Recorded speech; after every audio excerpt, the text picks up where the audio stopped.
दोस्तों इस बात में कोई भी शक नहीं कि दुनिया में सबसे ज्यादा अलग प्रकार के जानवर अमेज़न के जंगल में पाए जाते हैं। इसके अंदर जाकर ऐसा लगता है जैसे हम किसी दूसरी दुनिया में आ गए हो। इस वक्त धरती का सबसे ज्यादा घना जंगल अमेज़न है। ये बिल्कुल ऐसी स्थिति में है जिसे पूरी दुनिया में लाखों साल पहले जंगल हुआ करते थे। कई लोगों का ये भी मानना है कि अमेज़न के जंगलों की गहराई में आज भी डायनासोर जैसे जीव जिंदा हो सकते हैं। जितना बड़ा और घना अमेज़न का जंगल है उतना ही ज्यादा रहस्यमयी भी है। आज तक लोगों को ये नहीं पता कि ये जंगल बना कैसे, क्योंकि ये दुनिया के किसी भी जंगल से बहुत ज्यादा अलग है। लेकिन माना जाता है कि इससे बाहर से आए किसी ने बनाया है। आज हम आपको कुछ बताएंगे इनके बारे में। दोस्तों अमेज़न जंगल का नाम सुन के आपके दिमाग में सबसे पहले सांप आते होंगे, क्योंकि यहाँ पर सांप की सबसे ज्यादा प्रजातियाँ मिलती हैं, जैसे कि एनाकोंडा, पाइथन, कोबरा और कई अलग अलग सांप। साथ ही यहाँ के एनाकोंडा बाकी देशों के एनाकोंडा से ज्यादा बड़े होते हैं। कुछ का मानना है कि अमेज़न के जंगल में प्राचीन वक्त के सांप भी मौजूद है, क्योंकि इसका क्लाइमेट और नीचे और बिल्कुल वैसा है जैसे लाखों साल पहले धरती का था। इस जंगल में बुलेट एंड और साथ ही साथ और भी कई अनोखे जानवर हैं, जो कि बस अमेज़न में ही मिलते हैं।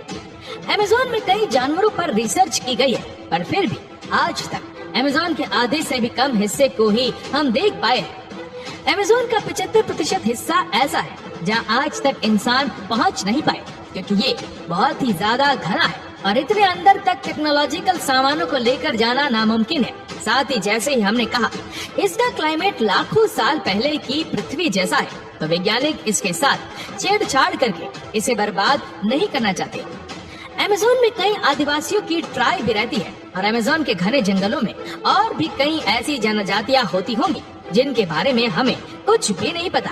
और अगर टेक्नोलॉजिकल डेवलपमेंट की वजह से अमेज़न जंगल नष्ट हो गया तो दुनिया के कई सारे जीव विलुप्त हो जाएंगे। दोस्तों आए दिन अमेज़न के बारे में नई और अनोखी बातें पता चलती रहती है। यहाँ पर कई एक्सपेरिमेंट और रिसर्च चलते रहते हैं। लीड्स यूनिवर्सिटी ने साल 2017 में एक रिसर्च की थी। इसमें पाया गया कि अमेज़न बेसिन जितना कार्बन ग्रहण करता है उतना कहीं नहीं करता, जिसके चलते यहाँ पर कार्बन एम्बिशन बहुत कम है। इसलिए यहाँ का वातावरण इतना अच्छा है। अगर यहाँ पर टेक्नोलॉजिकल डेवलपमेंट बढ़ गई तो यहाँ पर बहुत ज्यादा कार्बन रिलीज होगा और नेचर के लिए खतरा होगा। वैज्ञानिक कार्लोस नोब्रे ने रिसर्च में कहते हैं कि जिस तरीके से अमेज़न के जंगलों को काटा जा रहा है वह दुनिया के सबसे बड़े जंगल से सबसे बड़ा सावन क्षेत्र में बदल सकता है। बता दें, सावन क्षेत्र में छोटे छोटे पौधों के साथ घास का जंगल होता है। इससे क्षेत्र की इकोलॉजी भी बदल सकती है। अमेज़न के जंगल 9 देशों से होकर गुजरते इन जंगलों का करीब 60% ब्राजील, 13% पेरू, 10% कोलंबिया और बाकी का हिस्सा Ecuador, Guana, Venezuela, Bolivia, Suriname और फ्रांस से होकर गुजरता है। बता दें कि पृथ्वी पर जितने जीव है उसके 1/3 को एक साथ अब अमेज़न के जंगल में देख सकते हैं। यहाँ 390 अरब पेड़ है, जिसमें 16,000 से ज्यादा उनकी प्रजातियां हैं। इतना ही नहीं, यहाँ 400 से ज्यादा आदिवासी जनजातियां रहती है। इन जनजातियों का बाहरी दुनिया से किसी भी तरह का संबंध नहीं है। दोस्तों अमेज़न के जंगलों की कीड़ों की काफी चर्चा होती है। माना जाता है कि यहाँ इतने हजार तरह के कीड़े और जंतु मिलते हैं कि उनमें से कुछ ही फीसदी के बारे में अब तक वैज्ञानिकों को पता चला है। यहाँ की बुलेट चींटियां बड़ी खतरनाक होती है। देखने में छोटी होने वाली इन चींटियों के डंक को जहर की तरह खतरनाक माना जाता है। कहा जाता है कि इनकी काटने पर गोली लगने जितना दर्द होता है। चींटियों के बाद यहाँ की मकड़ियों की चर्चा होती है। यहाँ 3000 से ज्यादा मकड़ियों की प्रजातियाँ पाई जाती है, जिनमें ज्यादातर जहरीली होती है। टेरेंटुकुला मकड़ी को सबसे खतरनाक माना जाता है। इसके बाल भी इतने खतरनाक होते हैं कि आपकी आंखों में पड़ गए तो शीशे की तरह उसे फोड़ देंगे। अब इतने कमाल के जानवर बस यही रहते हैं, तो इस जगह के बारे में कुछ खास बात तो होगी। देखा जाए तो कुछ नहीं, बल्कि बहुत खास बात ये है कि अमेज़न जंगल किस तरह से बना है। ये जानकर आप चौंक जाओगे, क्योंकि आप कह सकते हो कि अमेज़न जंगल जिस तरीके से बना है उसने आधी पृथ्वी को तबाह कर दिया है। दरअसल हाल ही के कुछ स्टडीज में पता चला है कि डायनासोर को मारने वाला स्टूडेंट एक नए न्यू ट्रॉपिकल जंगल के निर्माण के लिए जिम्मेदार है। ट्रॉपिकल जंगलों का निर्माण एक एस्ट्रॉइड के कारण हुआ, जो लगभग 66 मिलियन वर्ष पहले पृथ्वी से टकराया था और उसके बाद क्रिटेशियस मास एक्सटिंक्शन हुआ था, जिसमें धरती के सारे रॉक को बदल दिया, जिस दौरान हमारी धरती पर राज करने वाले करीब 75% जीवों की प्रजातियां पूरी तरह विलुप्त हो गई थी। ये मास एक्सटिंक्शन मुख्य रूप से 2 कारणों की वजह से हुआ, जिसने विशालकाय डायनासोर और दूसरे जीवों की लाखों प्रजातियों को खत्म कर दिया। सबसे पहले आज से तकरीबन 66 मिलियन सालों पहले करीब 15 किलोमीटर विशाल एस्ट्रॉइड अचानक हमारी धरती से टकराया। इस एस्ट्रॉइड के धरती से टकराने की तुरंत बाद ही सैकड़ों किलोमीटर दूर तक आग का गोला फैल गया, जिसने अपने रास्ते में आने वाले जीवों को तुरंत ही राख में बदल दिया।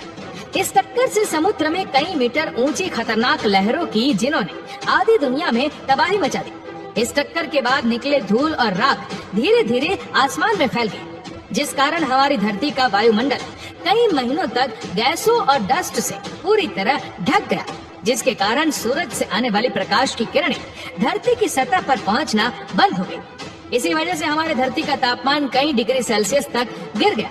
अचानक आए इस महाविनाश की वजह से जीव जंतुओं और पौधों की कई प्रजातियां तुरंत नष्ट हो गई। कुछ महीनों बाद धीरे धीरे पृथ्वी के वायुमंडल से गैस और डस्ट साफ हुआ और प्रकाश की किरणें धरती तक पहुंचने लगी। लेकिन उसके बाद ग्रीन हाउस गैसों की पृथ्वी के वायुमंडल में पहुंच गई थी। उन्होंने पृथ्वी को अचानक बहुत गर्म करना शुरू किया। तापमान में आए इस भयानक उतार चढ़ाव ने उस समय धरती पर मौजूद करीब 75% जीवों और पौधों की प्रजातियों को नष्ट कर दिया। वहीं कुछ वैज्ञानिकों का मानना है कि इस मास एक्सटिंक्शन में रही सही कसर उस समय के डेक्कन ट्रैप्स यानी कि आज के दक्षिण भारत में हुए विशालकाय वॉल्केनिक इरप्शन ने पूरी कर दी। ये वॉल्केनिक इरप्शन बेहद ही खतरनाक थे, जिनसे भारी मात्रा में कार्बन डाइऑक्साइड और खतरनाक ग्रीन हाउस गैस निकली, जिन्होंने बचे हुए जीवों को खत्म कर दिया। पर इसी मास एक्सटिंक्शन के बाद मैमल्स और दूसरे जीवों की प्रजातियां अस्तित्व में आई, जिन्होंने कई लाखों के सालों के इवोल्यूशन के बाद जाकर हम इंसानों का रूप लिया है। और ये उल्कापिंड हमारे जीवन के लिए बहुत ही ज्यादा महत्वपूर्ण था। अगर ये उल्कापिंड नहीं टकराए होते तो आज हम जिंदा नहीं होते। और ये उल्कापिंड ही वह कारण है कि अमेज़न फॉरेस्ट इतना ज्यादा घना है और इसके अंदर कई अनोखे जीव रहते हैं। दरअसल आज जहां अमेज़न जंगल है, वहां पर डायनासोर के समय बहुत ही ज्यादा बड़े बड़े पेड़ हुआ करते थे, लेकिन कई शाकाहारी डायनासोर थे जो कि इन पेड़ों को खाते थे, जिसके चलते इन पेड़ों को कभी अच्छे तरीके से बढ़ने का मौका ही नहीं मिला, क्योंकि डायनासोर उन पेड़ों को खा जाते थे। लेकिन जब उल्कापिंड गिरा तो डायनासोर पूरी तरीके से विलुप्त हो गए, जिसके बाद इन पेड़ों को खाने वाला कोई भी नहीं था। लेकिन ये जो उल्कापिंड था वह बिल्कुल सटीक अमेज़न जंगल के ऊपर गिरा था, जिसके चलते ये जंगल की हालात पूरी तरीके से गायब हो गई। यहाँ कोई भी जीवन नहीं बचा और साथ ही एक जगह पूरी रेडिएशन से भर गई। ये उल्कापिंड की गर्मी इतनी ज्यादा थी कि उसने हर एक पेड़ पौधों को जला दिया। माना जाता है कि उसने जमीन पर बहुत ही बड़ा गड्ढा बना दिया था। लेकिन समय के साथ साथ धीरे धीरे वहाँ की स्थिति शांत हुई और वहाँ पर जीवन फिर से पनपने लगा। इस बार उन पेड़ पौधों को गिरने से रोकने के लिए कोई भी डायनासोर जैसा जीव नहीं था, जिसके चलते पेड़ पौधे बहुत ही ज्यादा तेजी से बढ़ गए।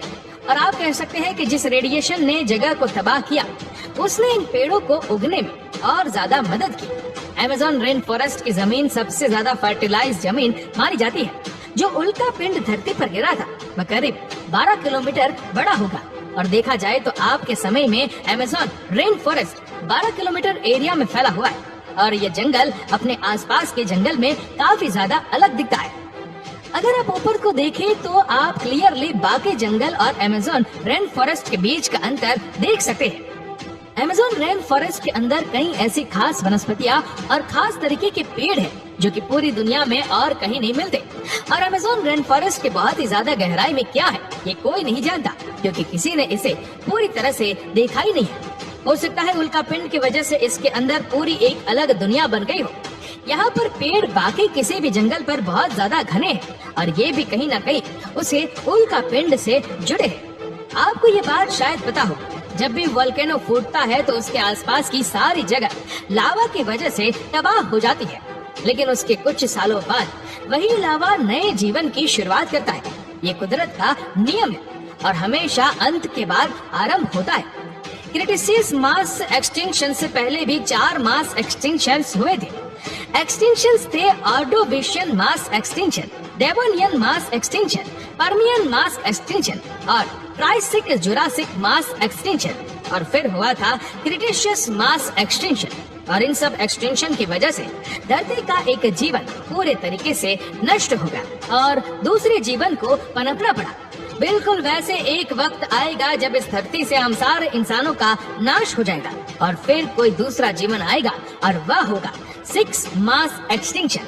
और देखा जाए तो हम इंसान बहुत ही ज्यादा तेजी से एक्सटिंक्शन की तरफ बढ़ रहे। जैसे कि जिस जंगल की हमने बात की, अमेज़न जंगल की, इसे बहुत जल्दी से काटा जा रहा है और साथ ही आजकल फॉरेस्ट फायर भी बहुत जल्द हो रही है। नेक्स्ट मास एक्सटिंक्शन कभी भी हो सकता है और ऐसा भी हो सकता है कि ऑलरेडी शुरू हो गया है।